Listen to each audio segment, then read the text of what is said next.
વિદ્યાર્થી મિત્રો મજામાં છો ને? સરસ. આજે આપણે ધોરણ 5 વિષય ગણિત એનું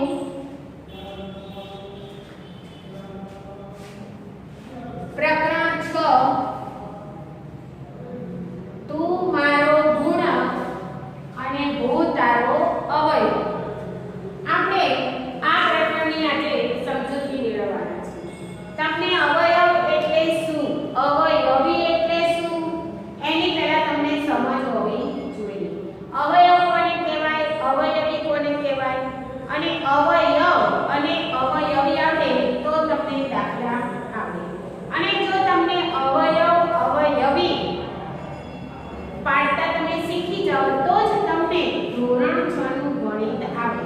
કારણ કે ધોરણ 6 ના ગણિતની અંદર લસાઅ લઘુત્તમ સામાન્ય અવયવ અને ગુસાઅ ગુરુત્તમ સામાન્ય અવયવ. લઘુત્તમ એટલે નાનામાં નાનો અને ગુરુત્તમ એટલે મોટામાં મોટો. જો તમને અવયવ ન આવડે તો તમને લસાઅ અને ગુસાઅના દાખલા તમને આવડે નહીં. એટલે સૌથી પહેલા આપણે અવયવ વિશે માહિતી મેળવીએ. તો અવયવ કોને કહેવાય?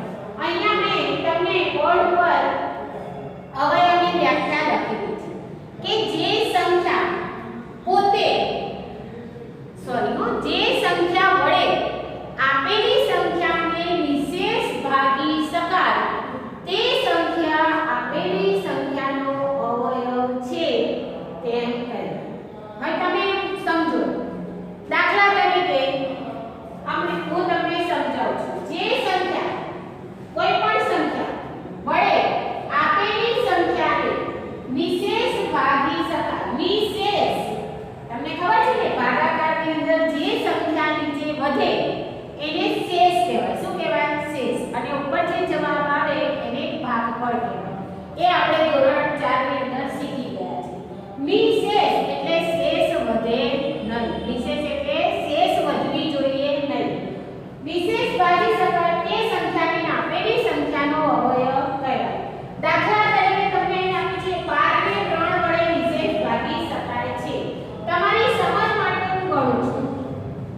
અવિભાજ્ય સંખ્યા કહેવાય. અને જે સંખ્યાને 2 કરતા વધારે અવયવો હોય એને વિભાજ્ય સંખ્યા કહેવાય. હવે 29 તો તમારે જોવાનું કે 29 કયા ઘડિયામાં આવે. અહીંયા 9 એકી રકમ છે. 29 કયા ઘડિયામાં આવે તમારે વિચારવાનું, કારણ કે એકી રકમ છે. એકી રકમ છે એટલે તમારે વિચારવાનું કે 29 કોઈ ઘડિયામાં આવે નહીં. પરંતુ દરેક સંખ્યાનો એક અવયવ તો હોય ને હોય. દાખલા તરીકે 29 તો આપણે અહીંયા લખીશું 29 એકા 29. હવે કોઈ ઘડિયામાં 29 આવે નહીં, આવે કોઈ ઘડિયામાં ન આવે. તો 29 ના અવયવો કયા કયા થાય? તો 29 ના અવયવો 1 અને 29 છે. તો 29 એ કઈ સંખ્યા થઈ? 29 ની માત્ર 2 જ અવયવ છે, 1 અને 29. તો 29 એ કઈ સંખ્યા થઈ? અવિભાજ્ય સંખ્યા. ત્યાર પછી છે 36. તો 36 ના અવયવો પાડો. 36 તો 36 એકા 36. એક તો દરેક સંખ્યાનો અવયવ છે અને નાનામાં નાનો અવયવ છે. તો 36 એકા 36. પછી આ 36 એ એકી રકમ છે કે બેકી રકમ એ વિચારવાનું. તો 6 એ કેટલી રકમ છે? બેકી. તો બેકી હોય તો 2 વડે ભાગ ચાલે. જો તમને 36 ના 2 ભાગ કરતા ન આવડે તો તમે 36 ભાગ્યા 2 આવી રીતે પણ કરી શકો. 2 ગા 2, 3 માંથી 2 જાય તો 1, ઉપરથી ઉતાર્યા 6. હવે 2 ના ઘડિયામાં 16 તો 2 × 16 0 0. ખ્યાલ આવ્યો? તો 18 × 36 શું કહેવાશે? 18 × 36. તો અહીંયા તમારે મૂકવાનું 18 × 36. પછી 3 ના ઘડિયામાં 3 વડે ભાગ ચલાવવાનો. 3 ના માં કઈ જગ્યાએ 36 આવે છે? તો 12 એકા 12, 12 × 24 અને 12 × 36. તો અહીંયા લખવાનું 12 × 3, 12 × 36. પછી 4 ના ઘડિયામાં પણ 36 આવે. 4 એકા 4, 4 × 8, 4 × 12, 4 × 16, 4 × 20, 4 × 24, 4 × 28 અને 4 × 32, 4 × 9 = 36. 4 9 36 પણ થાય ને 9 ચોક 36 પણ થાય. બંને રીતે ઘડિયો લખી શકાય, પરંતુ આપણે ચડતા ક્રમમાં અંક લખવાના હોવાથી આપણે 4 × 9 પણ લખી શકીએ અને 9 × 4 પણ લખી શકીએ. 9 ચોક 36. હવે 36 પાંચના ઘડિયામાં ક્યાંય આવે નહીં. પછી 6 માં આવે 6 એકા 6, 6 છાયું 36. 6 × 6 છાયું 36. તો 36 ના અવયવો કેટલા થાય એ જોવાનું. તો લખવાનું અહીંયા 36 ના અવયવો કેટલા થશે? 1 2 3 4 6 9 12 18 અને 36. આ એના અવયવો થયા. એવી રીતે તમને 48 આપે છે. શું આપ્યું છે? 48.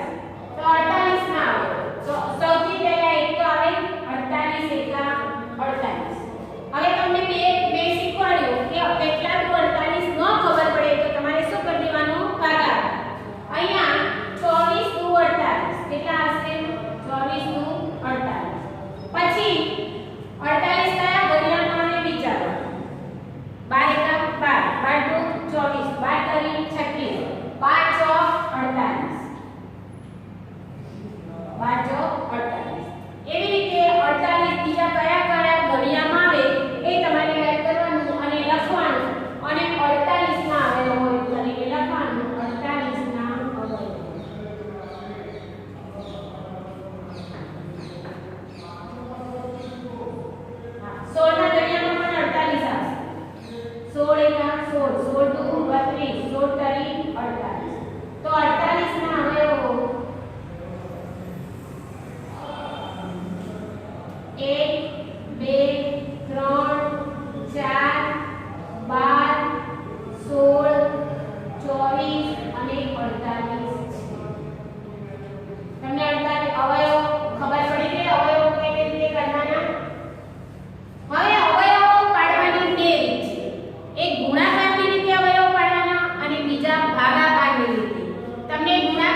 હવે આ બે અવિભાજ્ય સંખ્યા છે.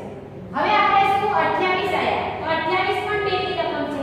એટલે ફરીથી એનો 2 વડે ભાગ ચલાવીએ. તો આવી રીતે તીર મારીને પણ તમે લખી શકો. તો કેટલા દુ 28 તો 14 દુ 28. પાછા 2 ના 2 તો આપણે મૂકવાના. હવે આ બે અવિભાજ્ય સંખ્યા આવી ગઈ. હવે 14 ના અવયવો કરવાના. તો કેટલા દુ 14 તો 7 દુ 14 ગુણ્યા 2 ગુણ્યા 2. ખ્યાલ આવ્યો તમને? 7 દુ 14 14 દુ 28 28 દુ 56. તો આ કઈ રીતે અવિભાજ્ય અવયવો પાડ્યા આપણે? ગુણાકાર કરીને. તો 7 પણ અવિભાજ્ય સંખ્યા છે. 7 એકા 7 7 પછી કોઈ ઘડિયામાં આવે નહીં. 2 એકા 2 2 પણ કોઈ ઘડિયામાં આવે નહીં. તો જેના માત્ર 2 જ અવયવો હોય એને અવિભાજ્ય સંખ્યા કહેવાય. હવે આ બધી અવિભાજ્ય સંખ્યા આવી ગઈ. ખ્યાલ આવી ગયો તમને? ગુણાકારની રીતે અવિભાજ્ય અવયવ આવી રીતે પાડી શકાય. ત્યાર પછી 7નો દાખલો છે તમારી સ્વાધ્યાય પોથીમાં 80 ને અવિભાજ્ય અવયવની રીતે અવયવ પાડ્યો. તો આપણે પહેલા 2 વડે પાડીશું. 40 દુ 80. ના ખબર પડે તો ગુણાકાર કરવાનો. 40 દુ 80. હવે 2 આવી ગયા. હવે 40 ના અવિભાજ્ય અવયવ પાડવાના છે. તો 20 દુ 40 ગુણ્યા 2. હવે 20 ના અવયવો પાડો. તો 20 નો ગુણાકાર કરીએ તો 10 ગુણ્યા 2 ગુણ્યા 2 ગુણ્યા 2. આ 2 તો મૂકવાના જ છે. 10 દુ 20. હવે 10 ના અવયવ પાડીએ તો 5 દુ 10 ગુણ્યા 2 ગુણ્યા 2 ગુણ્યા 2. એટલે 5 દુ 10 10 દુ 20 20 દુ 40 40 દુ 80.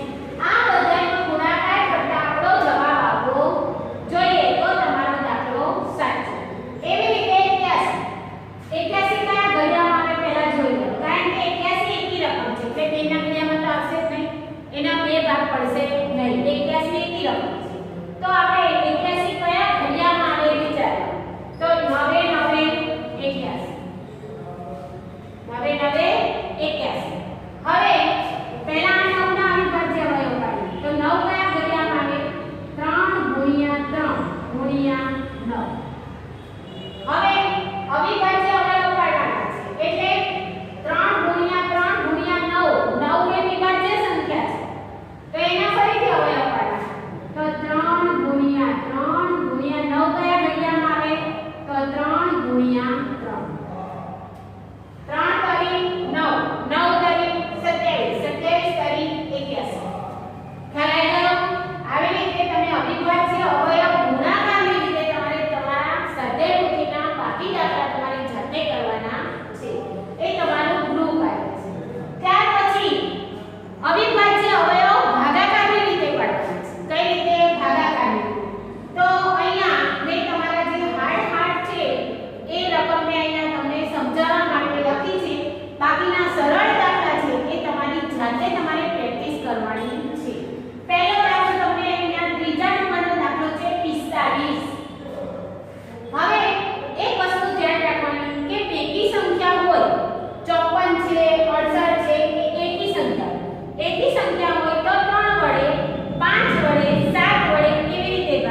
દુ ખબર પડી તો આના અવિભાજ્ય અવયવ શું થશે 2 દુ 4 દુ 8 દુ 16 દુ 32 દુ 64 બરાબર કેટલી સંખ્યા આવી ગઈ 64 આ બધાનો જવાબ કેટલો આવશે ગુણાકાર કરતા આપણી મૂળ સંખ્યા આવે એટલે તમારો દાખલો પૂરો ખબર પડી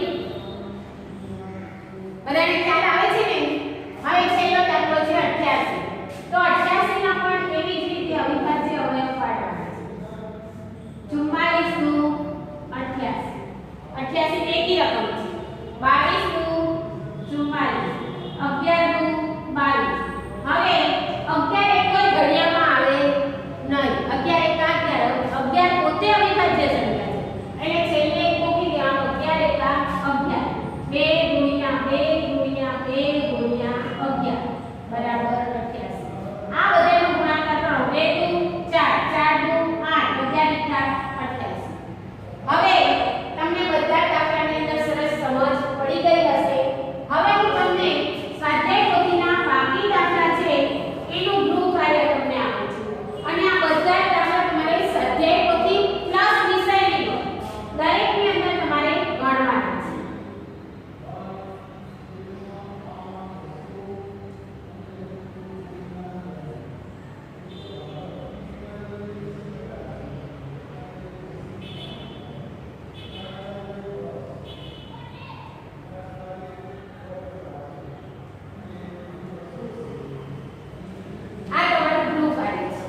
અહીંયા તમને અવયવ ગુણાકારની રીતે ભાગાકારની રીતે અવિભાજ્ય અવયવ પાડો એની સમજ તમને ખબર પડી ગઈ હશે અને મેં તમને સરસ રીતે સમજાવવાની કોશિશ કરી છે તમારા મગજમાં ઉતરી જ ગયું હશે કે બાકી રહેલા દાખલા તમારી જાતે કરવાના છે આવજો બાય બાય નમસ્તે